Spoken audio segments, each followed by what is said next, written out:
Numwe rero twese turi bakuru.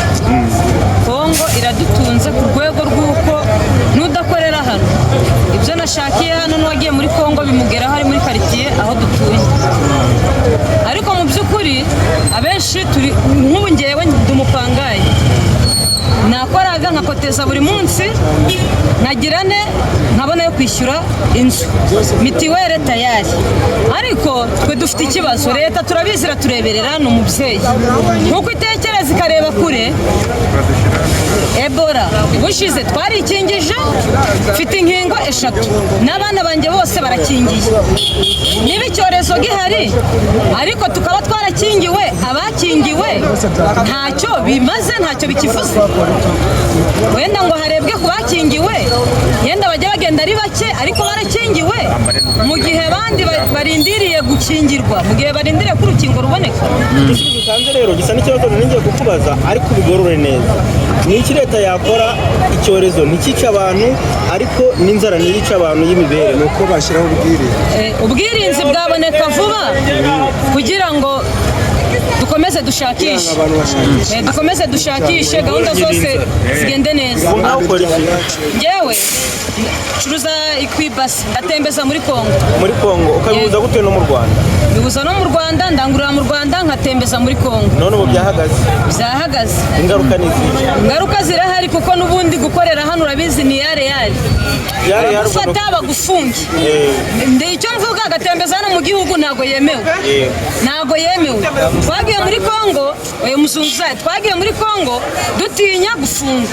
None icyorezo turi kubona amaherezo biraba nka bya bindi byo muri Covid. Muri Covid byabimeze gute se? Covid icyo tubivugira hagiyeho imisi itazwi ba 15 ivuyeho, nyuma yo hajya haguma mu rugo.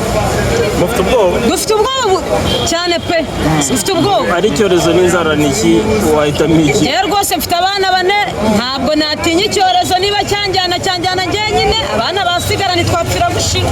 None abana 4 kujya mu buriri nkaryama se ngo nirinze icyorezo, inzara niyo nziza. Urakora iki? Leta n'umubyeyi nibyo nakomeje kuvuga. Nitureberere ingingo ziboneke, abo gukingirwa abandi dukoreye ubuzima bukomeze. Ubu we na panya wayinyura? Sinkurahira mukuru ndi mu nzu ya rubanda, abana ni 4 ndi kugaburira ku mutwe wanjye bakeneye kwiga. Iyo panyuzi ngusitse ko ngiye ntaza aho ndi bunyure, sinahanyura nkubeshye. Jewe nahanyura. Uwanyereka iyo panya sibye ko nyumva ntayo nzi, ariko nibizamo kuburara abana 4 sinkubeshye. Ukanyura inzira zitemewe? Zinyuramo da. Leta ikora iki kugira ngo ibintu bigende neza? Nibyo nakomeje kuvuga.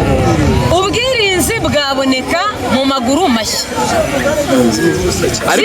Ariko hari n'amakuru kuvuga ngo abagerageje kunyura muri izo nzira zitemewe ngo barimo gufatwa bakajyanwa.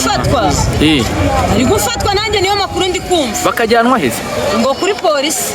Ako ntabyo nzi, na makuru ndi kumva. Ntabyo nabonye. Ariko nukuri pe mutubwirira umubyeyi akomeza tureberere. Gukingirwa twarakingiwe, none zarankingo twatewe ubushize ntacyo zivuze. Inkingo za Ebola twikingije inkingo zari 3, baratubwira ati tugiye muri system uburyo n'iki gihe babikeneye ntibabibura. Niba twarikingiye abakingiwe ntibakora, yenda batarakingirwa nabo bakabashakira inkingo. Nicyo yafungwa hari benshi twatunzwe no muri Kongo. Kwa muri kwa gatandatu turishura mituweli. Wambe si mituweli turazishura gute bana badupandishije. Tutari kujya muri Kongo dutunzwe no muri Kongo, ndakindi kintu hano muri iki gisanyi duhingaga. Benji n'ugucinjiro tugiye muri Kongo. None ngo ibyorezo ngo byaturutse. Ariko nk'abantu muri kugera muri Kongo cyangwa kumva amakuru yaho bari kubabwira ko bimeze bite? Kuva bafunga ndoko turi kwa gatandatu. Mbese tuzi byajya bakwana icyorezo ngo kiriyo, bambese none tubaho gute, turatunywa n'iki tuzera twica, kandi no mu kwa gatandatu turarya mituweli, turabikora uko turabigenda. Ntabwo bamufite bw'icyorezo bahari, ariko iyindi mbogamizi nayo turavuga ati none n'ubundi n'inzara twiratwica. ari inzara n'icyorezo ni iki muri gutinya cyane? Gutinya inzara se? gute se tubwire Gutinya inzara n'icyorezo cyane cyane gutinya inzara. ni kubera iki se ari inzara uri gutinya Barako nabindunzwe no muri Kongo.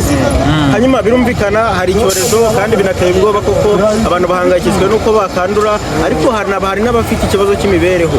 Ni iki mubona leta yakora ariko byose bikagenda neza, abantu ntibapfe ndetse n'amafaranga imikorere ikaboneka? ingamba bakoze muri Ingamba wenda bakora ingamba bandike nk'amatsinda y'abarambuka bagasanga abandi none n'abandi basigaye no barangure bahereza amatsinda bakora nk'amatsinda bambuka ari bakeya ariko babona ukuntu bajya barafashanye umuntu agerageza kubona icyo yajya amafaranga. Dusoza, aho kwicwa n'inzara no kwicwa n'icyorezo wahitamira? Nakwicwa n'inzara. Uvuze? Nakwicwa n'icyorezo. Kubera iki? Kubera iki? Reka tubwire ikintu cyo mvuze jewe ego mvuze ku kintu cy'umwana bavuga ngo wenda ngo makoro ngo kanyangwa arahazi ku buryo bihagaze ndavuze ngo kanyangwa no kubeshya hari uburinzi buhagije na murapfa kuhacika iyo wageze arafatwa kuko ingamba zafashwe ntabwo afata ishobora nubwo buri umuntu ugize gute hari uburinzi bukomeye rwose. hari abafashwe uzi ndabyumva ko bari gufatwa ariko ntawe ndabona bari gufatwa bagira gute? bakajya kubafunga abari kuvayo Bari kubafungira n'amafaranga bari kubafungira ko baciye mu nzira zitemewe kubera ko twahuye n'icyorezo babafata bakavuga ati bajyana ngo mu kato k'iminsi 15 ngo nabyo musanga izo ngamba zagakwiriye gukazwa kugira ngo abo bantu bari gucapa batazana icyorezo mu Rwanda nibyo byiza gute zigomba gukazwa kugira ngo turebe ko twabwubasha natwe bwo gucana hemewe tuciye mu nzira zemewe n'amategeko ibyo byaba byiza. okay